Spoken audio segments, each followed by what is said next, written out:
Y vamos a invitar a Marta Avilleira, a que se acerque al escenario, del Programa de Fortalecimiento de la Gestión Presupuestal del Ministerio de Economía y Finanzas.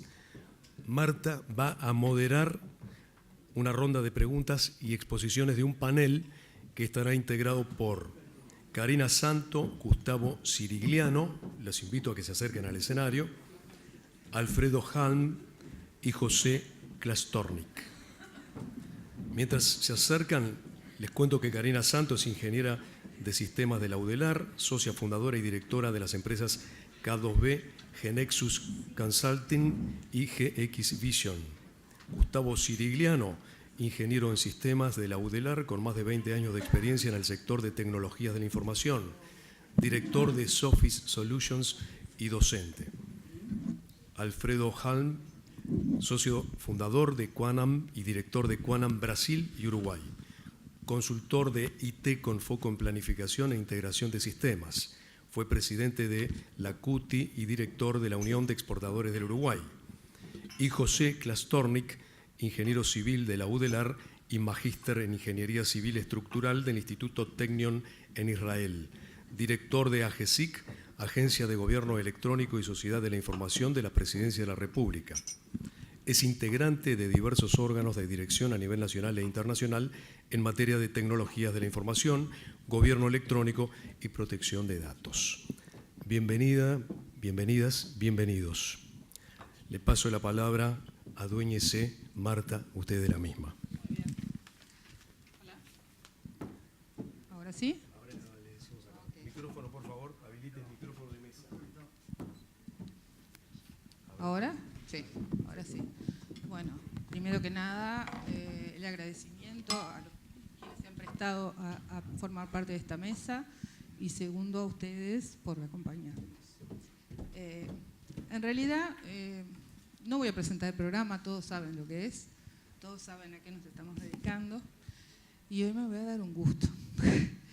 Que siempre que hablamos con quienes están en el área de tecnología, precisamos un traductor. Por allá anda Renzo, que muchas veces me hace de traductor, o los ingenieros que trabajan con nosotros.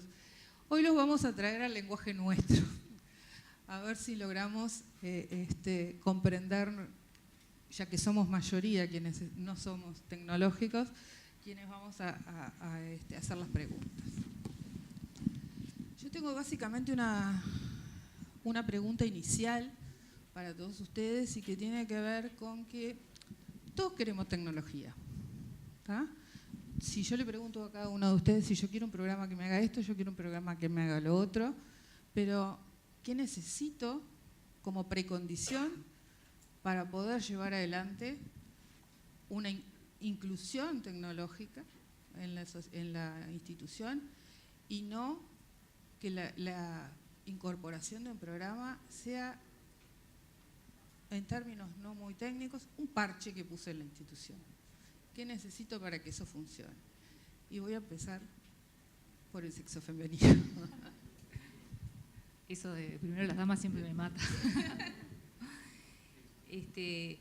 Sí, a ver, sin duda estamos muy acostumbrados a que la tecnología sea el impulsor de muchos cambios en las organizaciones y sobre todo en los modelos de gestión en lo que ustedes están acostumbrados o con los que ustedes están acostumbrados a trabajar. Nosotros, si vamos más al área de ustedes, los modelos de gestión que estamos usando actualmente, y quizás en muchas empresas a nivel mundial, vienen de la era de lo que son los modelos taylorianos, que vienen de la industria productiva, del sector industrial, y que se han llevado esos modelos a lo que es el modelo de gestión. Entonces estamos muy acostumbrados a tener áreas compartimentadas, que nosotros llamamos áreas estanco, que cada uno hace muy bien su función, pero desarrolla muy bien su tarea, así como en un proceso productivo, pero que de alguna manera no mira el objetivo, no mira la estrategia o no mira los procesos.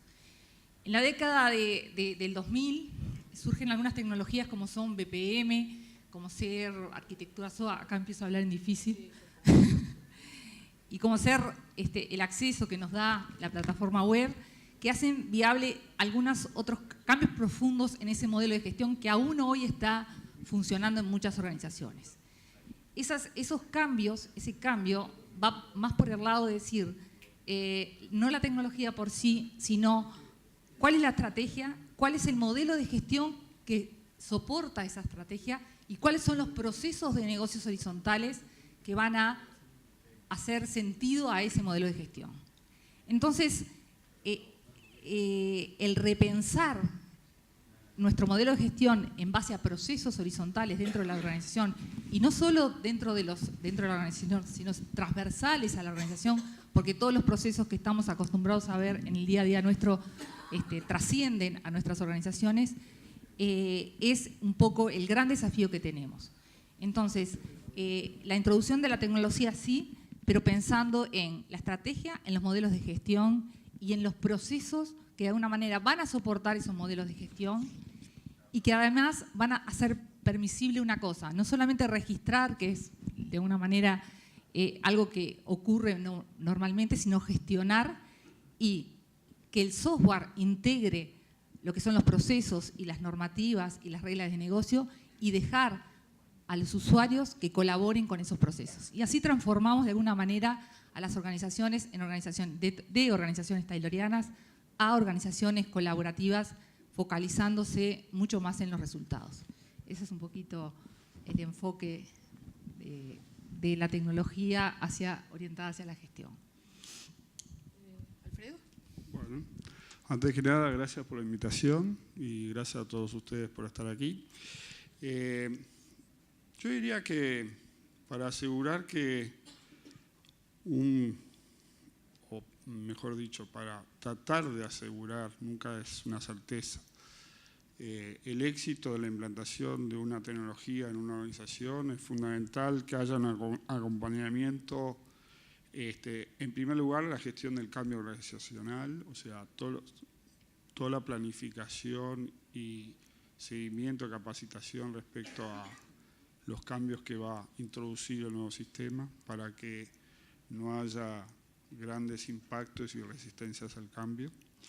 Es fundamental que la organización que recibe el sistema, que va a usar el sistema, pueda contar con los recursos suficientes para por lo menos definir los requerimientos, qué es lo que desea. En tal sentido, y tomando un poco lo que se habló en la exposición anterior, el ciudadano tiene que estar en el centro. O sea, nosotros trabajamos para los ciudadanos, todos nosotros, actividad privada y pública. El ciudadano tiene que percibir beneficios que pueden ser directos en cuanto a servicios que consume el ciudadano o cosas más alejadas como transparencia, control, regulación, etc. También la organización, además de gestionar el cambio tiene que tener, y definir los requerimientos, tiene que participar activamente en la homologación, o sea, las pruebas de los nuevos sistemas, la capacitación y la puesta en marcha. Pero lo que es fundamental es tener presente que la puesta en marcha de un sistema es el nacimiento, o sea, terminó el embarazo, ahí nació el sistema. Y después el sistema va a vivir, esperemos con una larga vida, y hay que acompañarlo. O sea, de nada sirve poner en marcha un sistema y después decir, listo, ya está, no me ocupo más.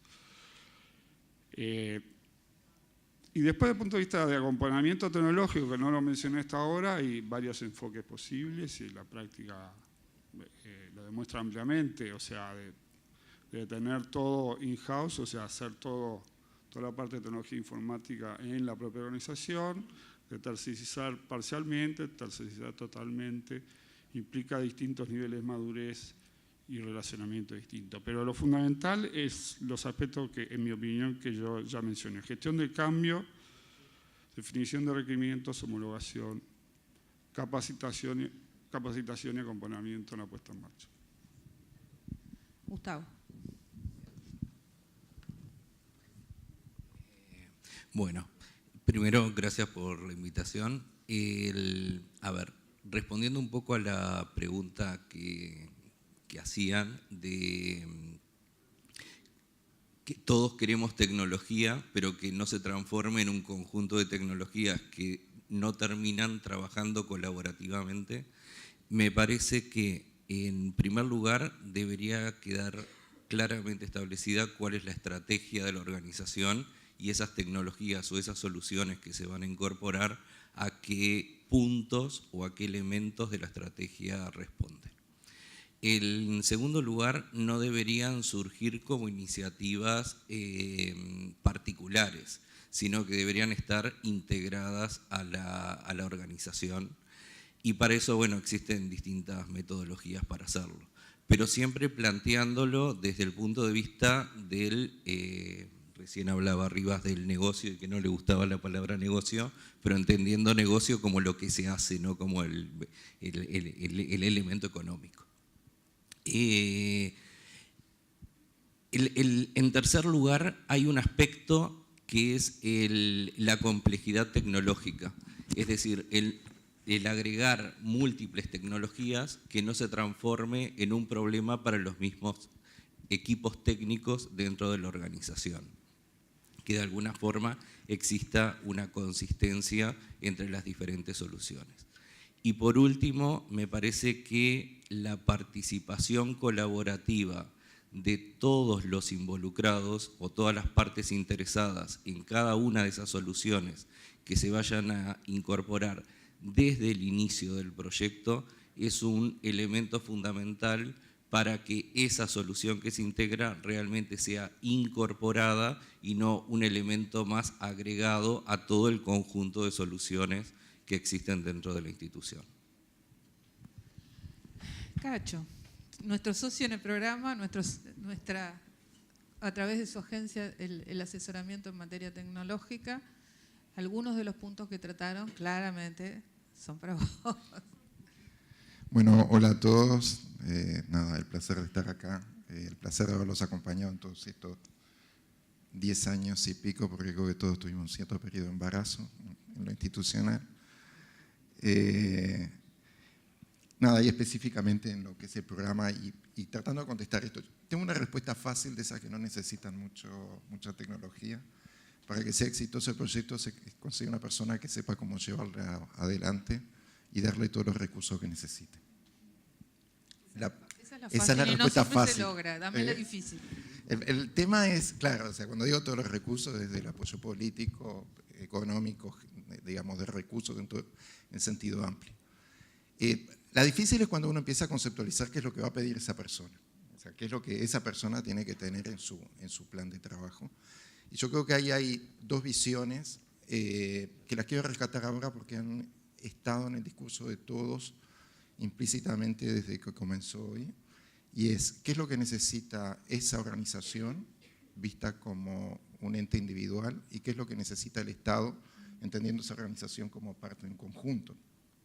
Entonces, nosotros hemos visto varias presentaciones, por ejemplo, en lo fiscal, cuando se explicita la necesidad de alguien especializado en lo presupuestal, alguien especializado en determinada cosa en el lugar, pero tener una política general que los esté guiando, en un modelo claramente federado. Bueno, desde la federación que lo hay en la presupuestal, también lo hay en lo tecnológico, hay muchísimas cosas para hablar que deberían ser tenidas en cuenta cuando se hace un proyecto.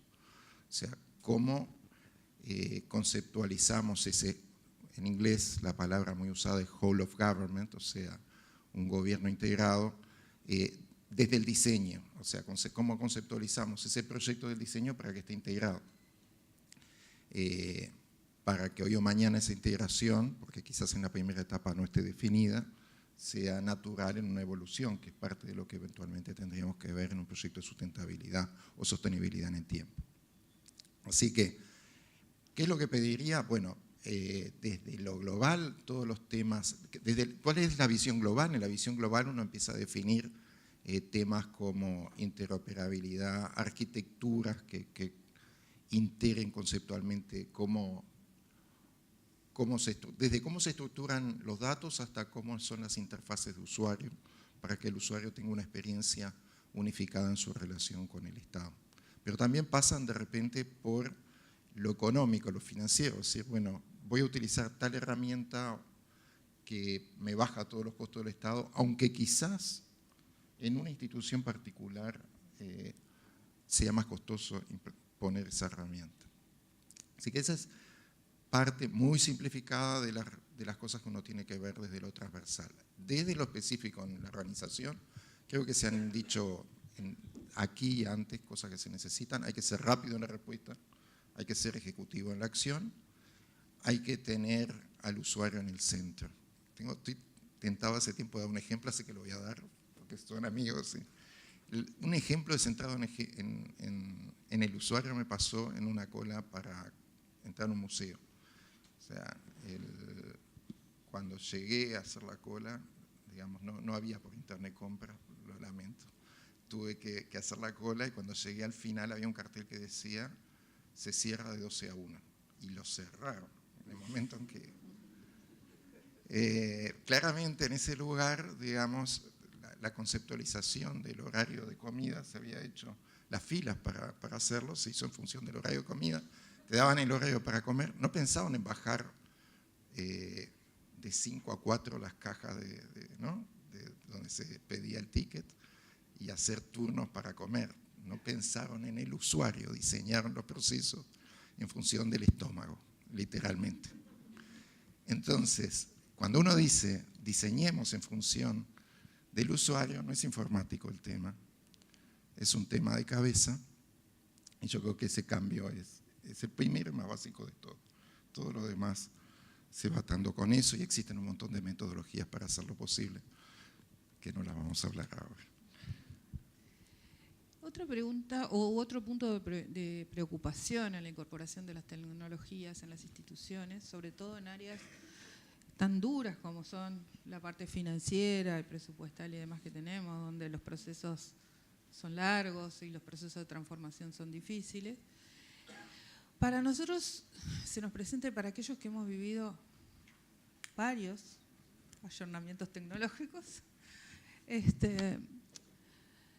¿cómo hacemos para viajar en el tiempo, digamos, a una velocidad razonable, la incorporación de tecnología y la evolución de la tecnología? ¿Cómo hacemos para no estar siempre esperando el momento de estar obsoletos para estar corriendo?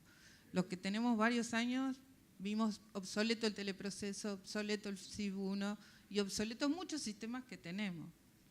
¿Qué tenemos que hacer que no estamos haciendo o qué debemos hacer diferente para no correr la urgencia?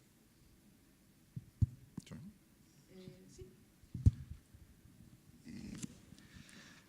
Yo lo primero es salir de la cabeza proyectos y pasarla a solución. O sea, uno visualiza muchas veces el proyecto con una fecha de entrega hasta determinado lugar. Entonces, cumplió con el entregable y no sé, la mitad del equipo se fue, el presupuesto se terminó. O sea, y la realidad es que todo, digamos, proyecto, digamos, después de la fecha del entregable, asumiendo que se cumplió con el entregable, tiene modificaciones tales, digamos, en el primer año y en los años posteriores, solo porque la gente al usarlo se da cuenta que no era exactamente lo que quería y empieza a pedir algo distinto, que, digamos, analizado presupuestalmente pueden representar arriba del 30% en el primer año posterior al proyecto y, digamos, como vida útil, digamos, tiene una vida de un 15 o un 20% por lo menos de mantenimiento. Si nosotros no ponemos la cabeza en esa conceptualización de solución más que de proyecto, nos quedamos en el entregable, llámese entregable a los módulos que hayamos tenido que implantar y nos olvidamos de todo lo demás. Y todo lo demás implica lo funcional, lo tecnológico, lo operativo. O sea, cuando uno dice, estoy pensando en el proceso, quiero ver la calidad de atención de ese software, o sea, de esa solución. Quién me llama, a quién atiende, cuál es la calidad operativa que tiene el producto cuando ya está implementado. O sea, hay toda una serie de cosas que hay que empezar a visualizar y vas a tener que tener, digamos, una lógica organizacional que se acorde a eso. Entonces, en realidad lo que tenés que tener es un diseño orientado a soluciones y una gobernanza de ese proyecto que pueda mutar a procesos en el momento en que, digamos, la fase operativa prime por sobre la fase de proyecto.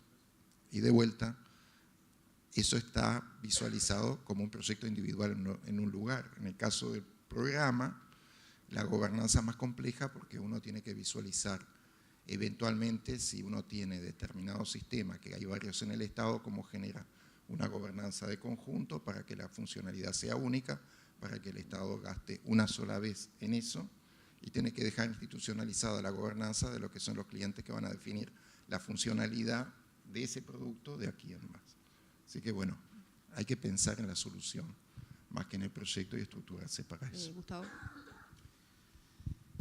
Sí, coincido con Clastorni. A ver, creo que acá hay dos puntas, digamos. Una es, desde un punto de vista tecnológico, que era lo que planteabas tú, cómo no quedar obsoletos con la tecnología respecto a las soluciones. Y el otro punto es cómo no quedar obsoleto con las funcionalidades de mi sistema respecto a las necesidades que van surgiendo. De nuevo, el involucramiento de los usuarios en todo ese proceso, y no solamente durante el proceso de la definición de los requerimientos del sistema, sino durante el uso del sistema, me parece que es un elemento bien importante. Ahí creo que las experiencias de los laboratorios de innovación que han habido, en la cual se crean equipos multidisciplinarios donde se van generando ideas y problemas, me parece que pueda asistir a cualquiera de todas las áreas que estamos mencionando en acortar esa brecha e impedir que quedemos obsoletos, ya sea desde el punto de vista del negocio o desde el punto de vista tecnológico. Y finalmente, me parece que hay algunos temas en los cuales no consideramos el recambio generacional. Voy a poner un ejemplo de algo que me pasó hace muy poquito tiempo, de un sistema que habíamos desarrollado hace un tiempo en el cual se enviaban notificaciones a los usuarios cuando ocurrían determinados eventos y esas notificaciones se mandaban por mail. Los usuarios que empezaron a usar el sistema, ante un cambio que hubo en el organismo, es gente de 20 años. Y me dice, ¿no me los manda al WhatsApp? Entonces, me parece que cuando entramos a incorporar nuevas generaciones, esos cambios tecnológicos empiezan a aparecer naturalmente. Sí, yo diría que podemos encuadrar el análisis en lo que llamaría una triada que hay que tener en cuenta, no tanto en los proyectos, sino más bien en el plan en general que tenga una institución, una empresa. La triada es organización, datos y procesos. En la medida que nuestro diseño de los sistemas permita una cierta independencia de cada uno de esos elementos, no solo logramos que la vida útil del sistema probablemente sea mayor, por ejemplo, si cambia un proceso, no impacte sobre los datos o no impacte necesariamente en la organización, o un cambio organizacional seguramente impacta en los procesos, pero no en los datos, etc.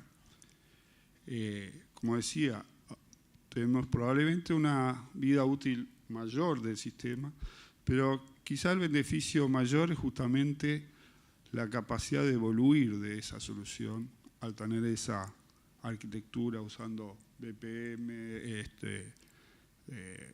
usando recursos de datos e información como un recurso propiamente, como un activo importante de la organización, cuando tengo personas dedicadas a eso. Y finalmente la organización, que naturalmente tiene que evolucionar de acuerdo a los requerimientos que se le plantean en su plan general, en su estrategia y los avances tecnológicos. En la medida que esos tres elementos los pueda gerenciar en forma coordinada, pero en cierta medida independiente, la capacidad de evolucionar es mucho mayor. Esto no es solo importante para la organización, como recién o hace un rato dijo Cacho, que sean transversales a las distintas unidades de la organización es un punto interesante, pero yo extiendo el desafío, tiene que ser transversal a muchas organizaciones. El ciudadano es uno solo, no le importa qué organización lo atiende, y la tendencia y lo que el mundo nos está demandando es que frente a a un requerimiento de servicio o de un bien, al consumidor no le importa quién es el que va a proveer el servicio, simplemente dénmelo, listo, esa es la demanda. Entonces tenemos que construir sistemas que sean transversales. Entonces, insisto, esa triada es fundamental para que podamos evolucionar. Bueno, ya está todo muy dicho, pero sin duda la preocupación es sumamente válida. Hoy el nivel de software que estamos construyendo en el Uruguay y en el resto del mundo tiene embebido el conocimiento de las organizaciones. Entonces, ¿por qué? Porque tiene los procesos de ese modelo de gestión, tiene las reglas de negocio y tiene cómo se interactúa esa solución con el resto de las organizaciones transversales. Entonces, ese conocimiento es el activo más importante que tienen las organizaciones y ese activo hay que cuidarlo. ¿Y cómo cuidamos ese activo? Bueno, yo que tengo 25 años en construcción de software, he vivido ya varios saltos o olas tecnológicas que han dejado por ahí varios muertos. ¿Por qué? Porque las tecnologías de base, las plataformas de base dejan de ser vigentes, dejan de estar vigentes y empiezan a ser obsoletas. Hoy tenemos tecnología para surfear esas olas tecnológicas y seguir manteniendo ese conocimiento a través de esas olas tecnológicas. Ese es un primer punto que creo que es importante destacar. Y después, un poco, como decía Alfredo, los que tenemos la responsabilidad de construir este tipo de soluciones, sabemos que es otro deporte construir software para una situación puntual, a medida, la situación que es hoy, o construir software para tecnologías que vienen, para modelos de negocio que vienen, para procesos que sabemos que se van a cambiar, para reglas de negocio que sabemos que se van a cambiar. Entonces, en la forma que construimos software, cómo encapsulamos esos elementos que son los más importantes, que sabemos que son los que cambian desde el vamos en la construcción de software, hace una diferencia enorme en cuál va a ser la vida útil de esa solución en el futuro. Entonces, si queremos cuidar el conocimiento de nuestras organizaciones, si queremos cuidar esos activos, sabemos que desde el vamos a tener que construir conceptualmente, encapsulando y haciendo posible cambiar esas cosas que sabemos a priori que van a cambiar, que son la tecnología, los procesos, las reglas de negocio y también otro que surge ahora y que también empieza a ser bien importante, la interoperabilidad. En la medida que encapsulemos esa interoperabilidad y la hagamos en forma inteligente, vamos a ser capaces también de reaccionar más rápido ante los cambios. Hoy necesitamos empresas ágiles, empresas que se muevan rápido, empresas que tengan una capacidad de reacción para poder responder a ese ciudadano que de alguna manera estamos todos intentando darles un servicio mejor. Yo tengo una pregunta más, por allá me decían que se acaba el tiempo, pero no importa, porque como estamos acá nosotros, 5 minutos más le vamos a robar. Sí le voy a pedir que seamos breves, es incorporar a la tecnología. Y cambiamos los procesos evolucionan y demás. Pero ¿cómo afecta eso la forma que tomamos decisiones? O la forma que deben tomar decisiones todos los niveles de la organización. 2 minutos cada uno.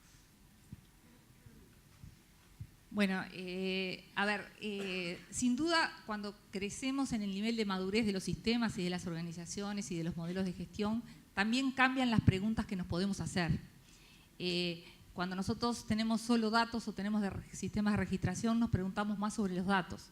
Cuando cambian esos modelos de gestión y elevamos el nivel de madurez de esos sistemas, nos preguntamos cosas más cerca de lo que es la eficiencia, la eficacia, la economía y la sustentabilidad de los resultados que estamos queriendo lograr, que es lo que ustedes han hablado toda la mañana, ¿no? O sea, todo esto, todos estos procesos presupuestales, contables y demás que estamos tratando de fortalecer, tienen que ver con conseguir objetivos, con conseguir resultados. Entonces, las preguntas empiezan a madurar, o por lo menos es un poco la experiencia nuestra, dentro de la organización, convirtiéndose en preguntas mucho más cerca de cuán eficaces estamos siendo, cuán eficientes estamos siendo, qué costo-beneficio estamos teniendo, cuán económicos estamos siendo y que tiene que ver con lo que vos dijiste, Marta, cuán sustentables, o sea, esos mismos resultados que estamos adjudicando, asignando recursos para conseguir esos resultados, no solo tenemos que medir esas variables, sino cuán sustentables son esos resultados en el tiempo.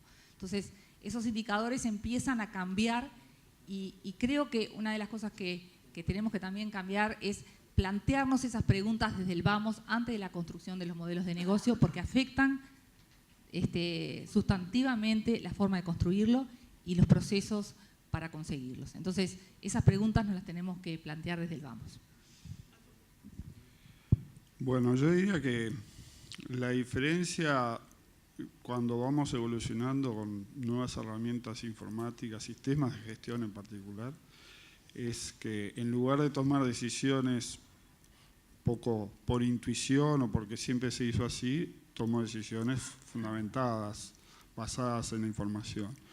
O sea, tengo una toma de decisiones más madura.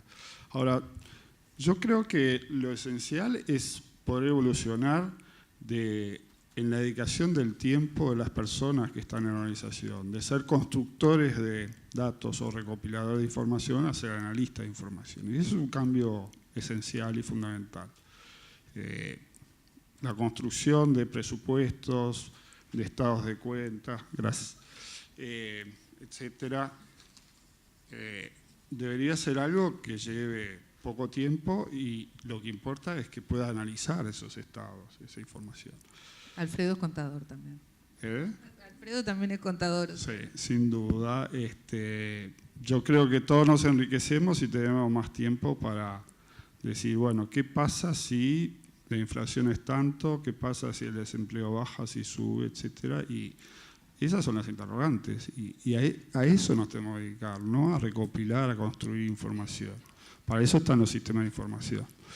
Por otro lado, quería agregar otra perspectiva. Una cosa son las informaciones sobre lo que ya ocurrió y en particular lo que ocurrió hacia adentro de la organización, y otra es la información que tenemos en las redes sociales, en Internet en general. Cada vez más es necesario integrar la data que está en el mundo, en la nube, ¿sí? Esa información hoy está disponible, la estamos explotando en distintas situaciones. Podemos, por ejemplo, determinar cuál es el grado de satisfacción con un servicio en función de lo que la gente, el ciudadano, expresa en las redes sociales. Y ese es un elemento que cada vez más vamos a tener que incorporar a los sistemas. No solo es lo que hacemos nosotros, sino también qué hacen o qué opinan los demás sobre lo que nosotros hacemos. Y eso hace a la transparencia también. Gustavo, muy breve, porque me están mirando muy feo desde allá. No viene a controlar en el tiempo. Ok, a ver, voy a dedicar medio minuto a una cosa y medio minuto a otra. Creo que viendo un poco, yo conozco la UPN desde el año 2010 y vi el proceso que estuvieron haciendo desde la elaboración del presupuesto, recibiendo el articulado por mail y, como decían, quedándose una semana sin dormir para armarlo, a la automatización de determinados procesos que reducen y mejoran la calidad de lo que se estaba haciendo. Sin embargo, eso pasó a ser, si bien un elemento importante, permitió generar otro tipo de información que hoy la toma de decisiones que realizan dentro de la UPN es totalmente distinto a lo que hacían en el 2010. No solamente en lugar de una semana nos quedamos 3 días sin dormir. Y eso no solamente está pasando hacia la UPN, sino a las áreas o los ministerios con los que están trabajando. ¿Cómo vemos entonces? Y me parece que eso es un caso típico de cómo evoluciona un área que prácticamente hace todo manual a un área que tiene procesos automatizados y que obtiene o usa esa información hasta en forma prospectiva en el día de hoy. ¿Cómo vemos nosotros la toma de decisiones hacia el futuro? Ahí veo dos cosas. La primera es la integración de los distintos sistemas de información de todo el Estado y que me permita al tomador de decisión no solamente trabajar con la información de su presupuesto, sino el impacto que tienen otros indicadores u otra información que están en otros sistemas de gestión, y a mí me parece que se está haciendo un trabajo súper importante y avanzado. Y el otro tema es el trabajar en la toma de decisión basada en escenarios futuros. ¿Qué pasa si? ¿Cómo me afecta la modificación de tal variable en tal otro indicador? ¿Qué pasa con un determinado resultado o un objetivo si una licitación queda desierta? Entonces, trabajar con escenarios y no solamente con información registrada dentro de los sistemas. Cacho, te toca cerrar. Súper breve. Sí, sobre este tema un poco para darle alguna dimensión más a la perspectiva, o sea, cuando uno está trabajando con los temas de datos, efectivamente no está trabajando solo con los datos que automatizamos con los sistemas de gestión, estamos trabajando a futuro con los datos que tiene todo el Estado por interoperabilidad, más todos los datos que uno puede conseguir fuera del Estado que sean integrables, o sea, hay toda una lógica de integración. Hay una lógica que no es de mirar para atrás, sino que también es de gestión inteligente de los datos. Y hay una lógica donde no solo el organismo que está haciendo eso va a poder trabajar con los datos, sino que toda la ciudadanía, vía lo que llamamos datos abiertos, digamos, o gobierno abierto, va a estar trabajando sobre esos datos. O sea que la dimensión de lo que estamos hablando es automatizamos para ser parte de todo eso. El desafío, y es gigante, es encontrar gente que sepa qué hacer con los datos. Yo me quedé con la pregunta de Karina cuando decía cuáles son, digamos, las preguntas. No sabemos, creo que las reales preguntas, la automatización son las que nos definen el proceso de automatización y es válido, es la que necesitas en esa etapa de proyecto. El Chief Data Officer del futuro no sabe las preguntas que tiene que hacer. Y el valor más grande es cuando encuentre las preguntas. Entonces, en realidad, el problema, volvemos a lo mismo, necesitamos el Chief Data Officer que pueda juntar toda esa información y hacer las nuevas preguntas que no sabemos cuáles son. Y si cierro, lo felicito, porque quiero decirlo, lo felicito por todo el trabajo hecho, no solo por el evento, obviamente, sino por el cumpleaños que están teniendo y por lo que han hecho y lo vivimos mucho de cerca, o sea, sabe que sí.